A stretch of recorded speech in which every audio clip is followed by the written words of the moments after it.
So I go away, spend a week in the sunshine. I come back, and the Toronto Maple Leafs are in the midst of the most impressive run that they've been on in years. Like,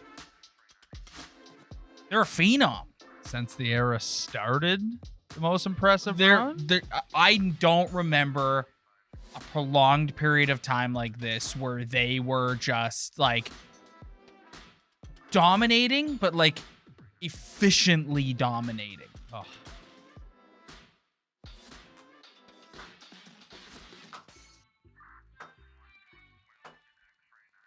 This is just... Oh, This is the round of applause. it's episode. money in the bank. Yeah, it is. It feels good. It feels great. It's a round of applause for the goaltending.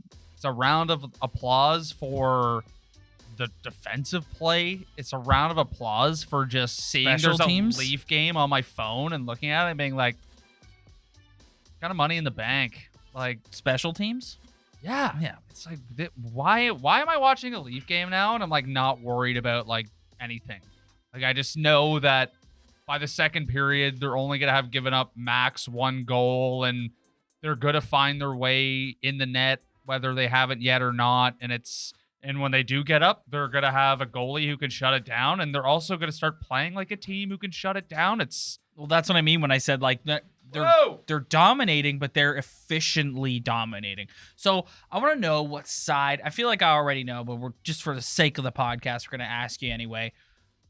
What side are you on? Because there's still some naysayers out there, and I'm seeing a lot of takes on Twitter about, well, of course, they're dominating in November. You don't win a Stanley Cup in November. Mhm. It's just November. Talk to me in April.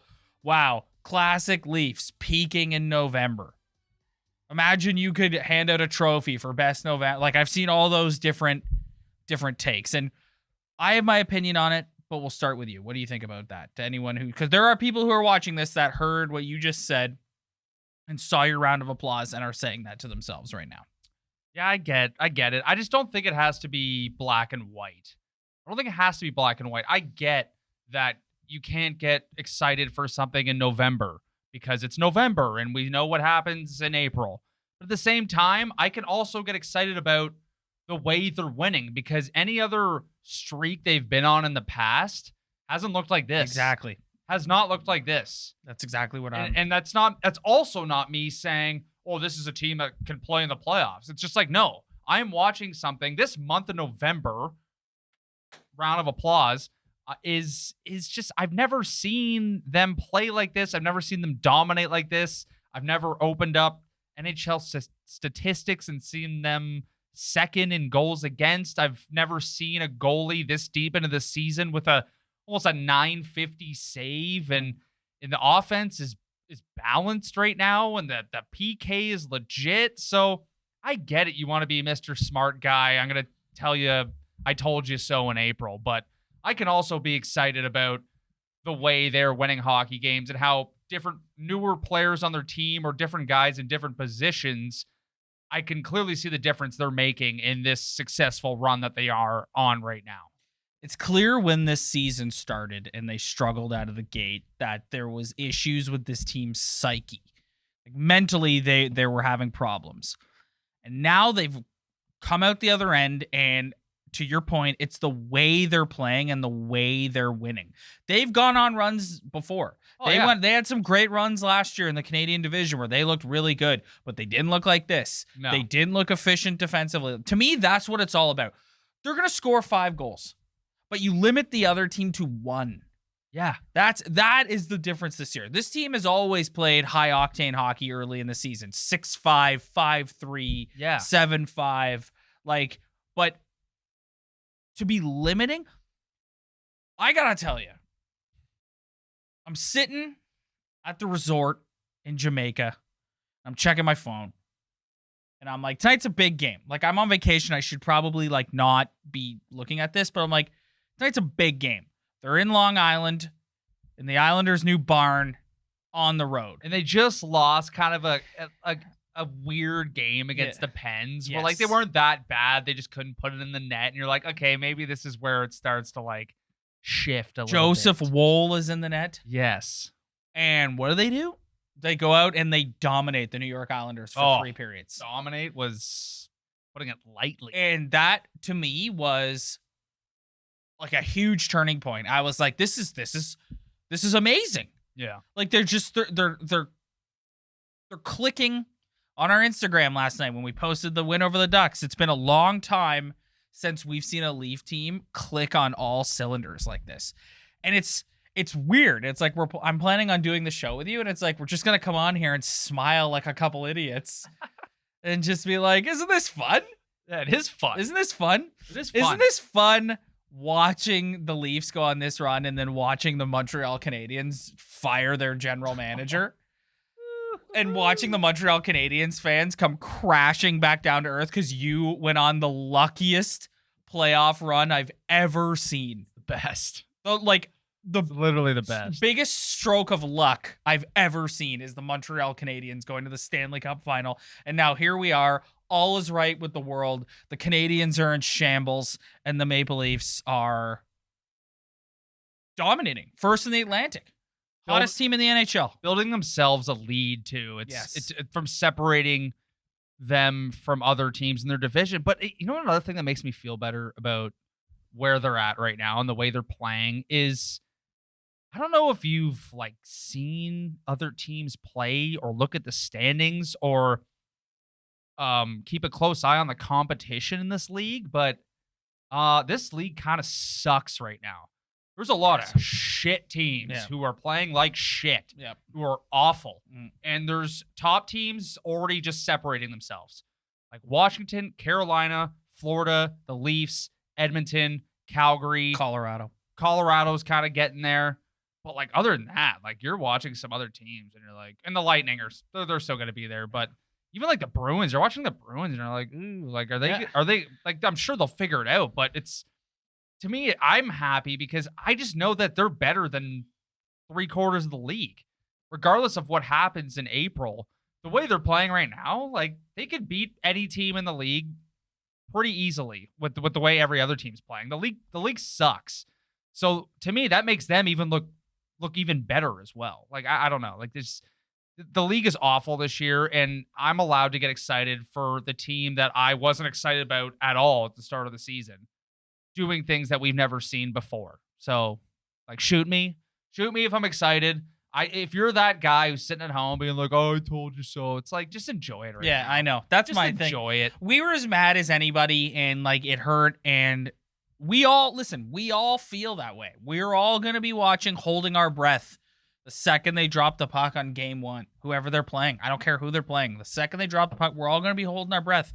But at this moment in time, to be watching them play and dominate the way they're dominating, it's amazing.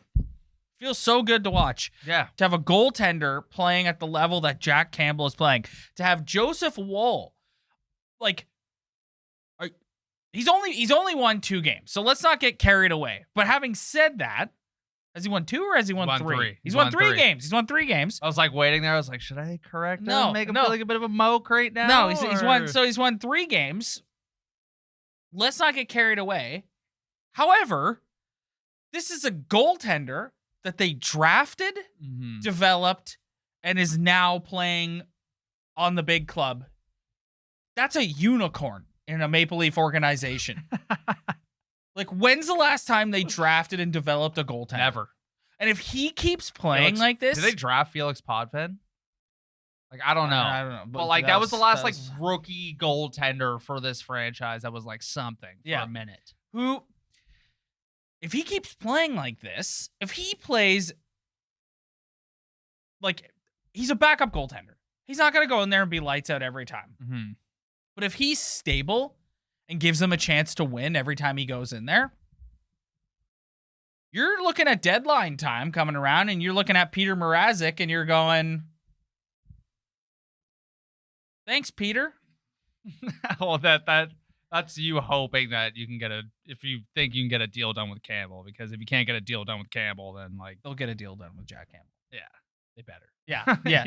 they'll get a deal done with I mean, Jack Campbell. Mrazek isn't exactly upping his value at the moment. Well, and the argument to potentially hold on to Mrazek is he helps your depth because, like, God forbid, the worst thing that could happen, the one thing that will derail this run, like bring it to a screeching halt, is Jack Campbell injury. And honestly, knock on wood. I hate to say it, but like I kind of see it happening at some point.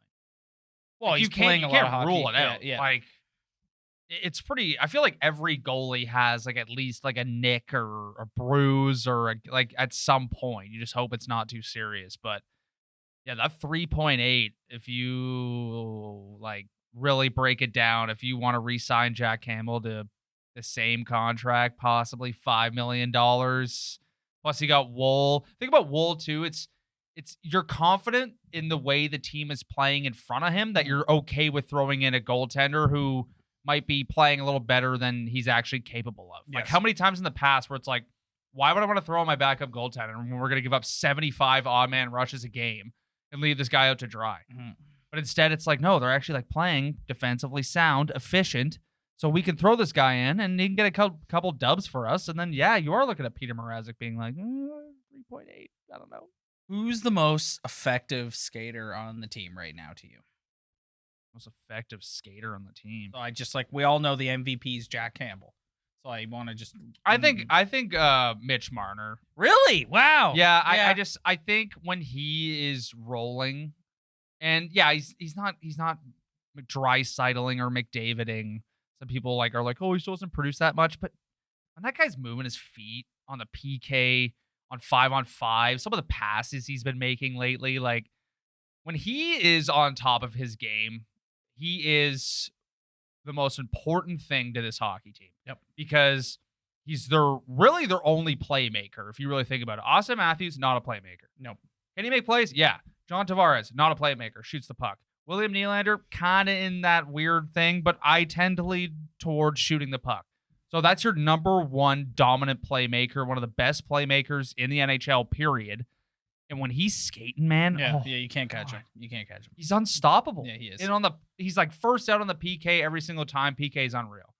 So as much as I want to go with like a David Kampf, I love David Kampf, or a Kasha, if you're a coach, you just love David Kampf. And a lot of times I'm like, when I'm watching the broadcast now, I hear a lot of Wayne Simmons lately. Yeah. Like he's kind of getting a little bit better, but I have to say, like when Mitch Marner is moving, whew, he's so dangerous. He's so dangerous. He's so good. So he's got to keep that chip on his shoulder come April. Did you see Austin Matthews' intermission interview last night with Gord Miller, where Gord Miller was basically asked him, like, have you heard any of the criticism about how you haven't been scoring 5-on-5, and do you pay any attention to that and whatever?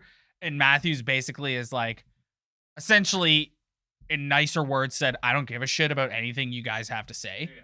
And then threw the no offense in at the end. And it was like, and then Gord Miller himself, to his credit, was on Twitter today because people were like, oh, he kind of went at you there. And Gord Miller was like, no, it's actually refreshing to have a player give like an honest answer like that. For sure.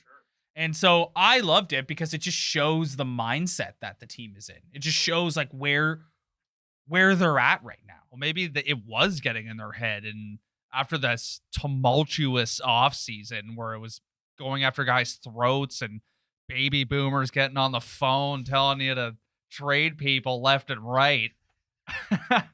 I think Nylander gets the brunt of like your uncle. Your uncle hates William whoever's watching this, your uncle hates William Nylander. Like Rob, you were trading Mitch Marner at some point. Oh yeah, we were trading Mitch Marner for a minute. I was angry. Now the guy who calls you and to tell you to trade Matthews, that's when you just like immediately look at the red button on your phone and you click it. You're like, this is crap. I know. No, Austin Matthews, like, why would he care? And it was cool to actually hear him say that. Like, he's a bit of a smart aleck in a way, but cool. Yeah, like, awesome. I agree with Gord Miller, what he said on Twitter. It's like, yeah, it's better than pucks in deep and make sure the changes are on time. Or my favorite. And listen, credit to Gord Miller for asking him the question. Like, is there the most mail it in between period question is asking someone, What'd you see on that Oh goal? yeah. What'd you It's like see on that goal? I'm out front of the net, landed on my stick, and I shot it in. Like, what do you want? It's like, well, I actually had a 6'3", 230-pound guy running right at me, so I just threw the puck away, and it happened to land on the guy's stick, and he put it in the net. Unbelievable. Yeah. So another thing that I've seen from the naysayers is, they haven't exactly played anybody like that. All the teams they've been beating aren't like top tier teams. That's true. Wednesday night they got the Colorado Avalanche, and these are two teams. The Colorado Avalanche, are currently far and away the betting favorites to win the Stanley Cup. Las Vegas has the Avalanche. Not a fan of that. With the best odds to win the Stanley Cup. So this is if you're Sheldon Keefe, you're saying like, this is it. Like, if you guys want to be in this discussion that you want to be in as Stanley Cup contenders, this is a team that's in there. So go out there and prove yourself against them. Yeah, it's a big game. Yeah. And I think McKinnon is coming back. He is coming back. He will be there. Yeah. So Nazem Kadri. But the thing what you said before about they haven't played anybody, but it's like, yeah, but how many like hard games is this team made of playing crap teams? Yeah. Like the classic, like that's what you have to do to teams that are below you. And they did. And they're going to play the Avalanche. And yeah, they might lose. They might win. But at least like they can beat those other teams. Yeah. At least I don't have to worry about them losing to some brutal hockey team. Mm-hmm. Like whatever happens against the Avs is going to happen. Yeah. But like, obviously, I want to see them win. I don't want to see a blowout. I want to see Jack Campbell play well. I want to see them shut down their top line. But the Avalanche are a very good hockey team. And as long as this isn't just a complete blowout, which will... Yeah, well, that's kind of in the back of my mind. It's like they're just coming back off this road trip. They're feeling high and mighty. Like, I just really hope they don't get shelled at home. Yeah, by the Avalanche. But if they lose 4-2 with an empty netter, yeah, and they that's just couldn't fine. capitalize, and Campbell finally let in more than one goal. Yeah, exactly. If he's finally human, then it's like I'm not gonna sit here and say, yeah, you guys are right. They haven't played anybody, like whatever. Yeah. But if they go out and they just play as well as they can play and they don't capitalize, but they still get the L, but you can see something, then that's fine. That's fine with me, man. Yeah. I'm on the gravy train. I'm on the fan wagon. Like I'm like I don't care. So am I. I don't care. I had it set in for me last week. I was like, this is awesome. Yeah, choo choo. Yeah, this Get is on so the fan exciting. wagon. Oh, Let's yeah. go. Oh, I'm leading the charge. I'm very angry at what this team has done in the past. But guess what? It's not there anymore. It's gone. This is now. This is another year. This is one more year of not winning a Stanley Cup. This is one more year of the team having Austin Matthews leave the franchise. So it's like, let's just enjoy this right now. I'm over it. I can get over the past. I don't hold grudges. No, that's a positive mindset. Ryan doesn't hold grudges. No. I'm not a grudge holder. No. And yeah, they drive me bananas, but I'm going to enjoy the hell out of it. I like the way you put it at the beginning of the episode. Two things can be true. It doesn't have to be black and white. Like, yes, we're all going to be holding our breath, like I said earlier, about when they drop the puck for game one. We're all going to be sitting there like this, like on the edge of our seat. Growing up. I'm going to be sitting there like this the whole time. Just like, yeah. Right? It's going to be the worst pain ever. But that doesn't mean that I'm going to sit and like, while they're dummying teams right now and look and are the hottest team in hockey, I'm not going to sit there on my couch right now like, well, just think about before the season where we're like, there's no guarantee they can make the playoffs. Yeah. The Sens are better. The Sens are going to get better. The Sens are the worst hockey team I've ever seen in my life. I know. I know they've had COVID issues, but like they're awful. The Habs, the Habs, they're awful. Like that, they're bad. The Bruins, mediocre at best. Yeah. I'm sure they'll somewhat figure it out. They'll sneak in there and piss everybody off. But like this team, everything before the season, it's just no. They're still a top team in this division. Yes, they're still gonna hit that top 3. Yes. And the way they're going right now, they're building themselves up pretty nicely to do so. So that's what I'm happy about. I don't care about, well, what about last April? I'm leaving it in the past. Yes, forget it. Moving on. We all need to move on with our lives. Hop on the Rye Guy fan wagon. Yeah, the fan wagon. I The got a Talkin' Buds fan wagon. Yeah, we're even when play dips, we stay positive. Yes. Because we have no other choice. Yes. I love that. The Talkin' Buds fan wagon. Get on. This is technically our 100th episode, even though it's not really our 100th 100th episode. Well, it's our 100th episode of us counting episodes. Yes. Yeah. We don't count the postseason pints as. No, it's a whole separate entity. It is a whole separate entity. It's a different show. Well, I don't think there's any better way to cap it off than with the fan wagon. The best. So hop on board, everybody. I'm wearing a Camp jersey. It's going to be, I love David Camp. Yeah. If I was a head coach behind the bench, he's a guy you're just so happy to have. He just plays like, I got enough scoring talent. Yeah. I need a guy to go out there and shut somebody down. I need this guy to perform an angling and pinning clinic. Yes. Every single night. I need a guy who doesn't care about offense, only cares about defense. Only cares about staying on the right side of the puck. Oh, love it. Yeah. Love it. So good. David Camp, calming influence. Oh, outstanding. Thanks, everybody, for checking us out. If you like what you see, hit that like and subscribe button below. Also, head on over to our Instagram at Talkin' Buds Podcast. Like, subscribe, tell your friends. We'll see you next week.